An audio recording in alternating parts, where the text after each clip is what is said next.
नमस्ते. आधारशिला राष्ट्रीय अभ्यासक्रम परिचय आणि प्रारंभच्या व्हिडिओ मालिकेत आपले स्वागत आहे. त्याच अंगणवाडीत येणाऱ्या मुलांना सोप्या पद्धतीने आनंदी आणि खेळकर वातावरणात अंगणवाडीशी जुळून घेण्यास मदत करण्याचा प्रयत्न करूया. तसेच आपण आधारशिला अभ्यासक्रमात दिलेले वेगवेगळे विषय समजून घेण्याचा प्रयत्न करू. चला, या आठवड्याचा विषय मुक्त खेळ म्हणजेच निवड आधारित खेळाबद्दल जाणून घेऊ. खेळ हा मुलांच्या सर्वांगीण विकासाचा एक महत्त्वाचा घटक आहे, जो बौद्धिक, सामाजिक आणि भावनिक विकासाला चालना देतो.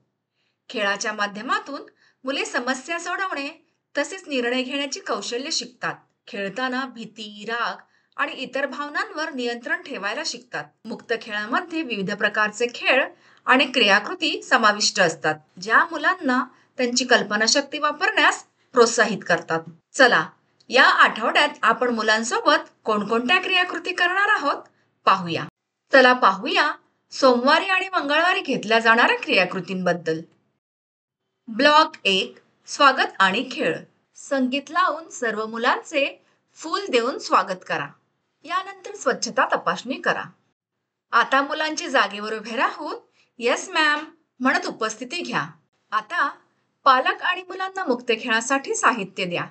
खेळ खेळल्यानंतर मुलांना योग्य ठिकाणी साहित्य ठेवण्यास प्रोत्साहित करा. ब्लॉक 2, खेळा आणि शिका. आता मुलांना गोलात उभे करून एकमेकांची ओळख करूया आणि मासे दादा अंघोळ केली का हे गाणे हावभाव करून म्हणूया. आता अंगणवाडीत फिरून मुलांना कोणकोणत्या वस्तू उपलब्ध आहेत हे पाहायला सांगा. आता मुलांना मोठ्या गटात बसवून त्यांच्याशी त्यांच्या आईबद्दल बोला. जसे, आईचे नाव काय आहे, तिला काय आवडते. आता मुलांबरोबर नित्यक्रम आणि नियम ठरवूया. ब्लॉक 3, प्रतिबिंब आणि निरोप. सर्व मुलांना अंगणवाडी बाहेर घेऊन जा आणि संगीत खुर्ची खेळा. आता सर्व मुलांना गोलात बसूया. आज आपण काय काय केले, तुम्हाला काय आवडले विचारा. मंगळवारी अशाच प्रकारच्या क्रियाकृती आयोजित करा. चला पाहूया बुधवारी आणि गुरुवारी घेतल्या जाणाऱ्या क्रियाकृतींबद्दल. ब्लॉक 1, स्वागत आणि खेळ.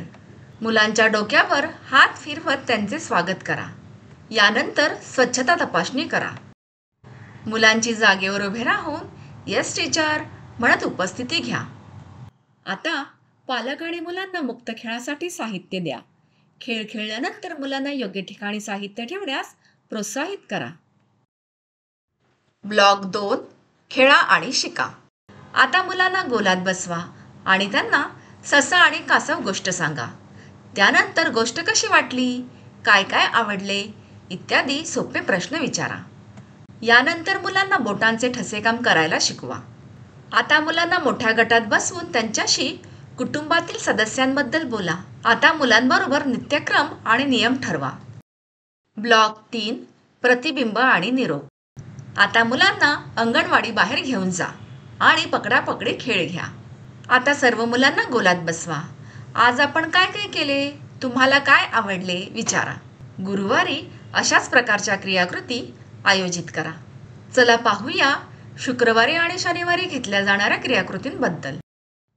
ब्लॉक 1, स्वागत आणि खेळ. मुलांचे गळाभेट घेत स्वागत करा. यानंतर स्वच्छता तपासणी करा. मुलांची जागेवर उभे राहून गुड मॉर्निंग मॅम म्हणत उपस्थिती घ्या. आता पालक आणि मुलांना मुक्त खेळासाठी साहित्य द्या. खेळ खेळल्यानंतर मुलांना योग्य ठिकाणी साहित्य ठेवण्यास प्रोत्साहित करा. ब्लॉक 2, खेळा आणि शिका. आता मुलांना गोलात उभे करून चांदोबा चांदोबा भागलास का हे बालगीत घ्या. आता अंगणवाडीत फिरून मुलांना कोणकोणत्या पिवळ्या रंगाच्या वस्तू आहेत हे पाहायला सांगा.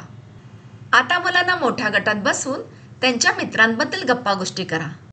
आता मुलांसोबत नित्यक्रम आणि नियम ठरवा.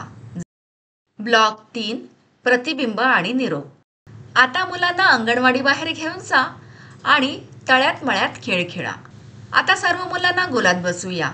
आज आपण काय काय केले, तुम्हाला काय आवडले विचारा. शनिवारी अशाच प्रकारच्या क्रियाकृती आयोजित करा. आपण मुक्त खेळाचे महत्त्व जाणून घेतले. याबद्दल पालकांनाही समजावूया. त्यांना घरी मुलांसाठी अशा प्रकारचे खेळ आयोजित करण्यास सांगूया. मुलांसोबत घेतलेल्या खेळ आणि क्रियाकृतींचे तुमचे अनुभव आमच्यासोबत नक्की शेअर करा. धन्यवाद.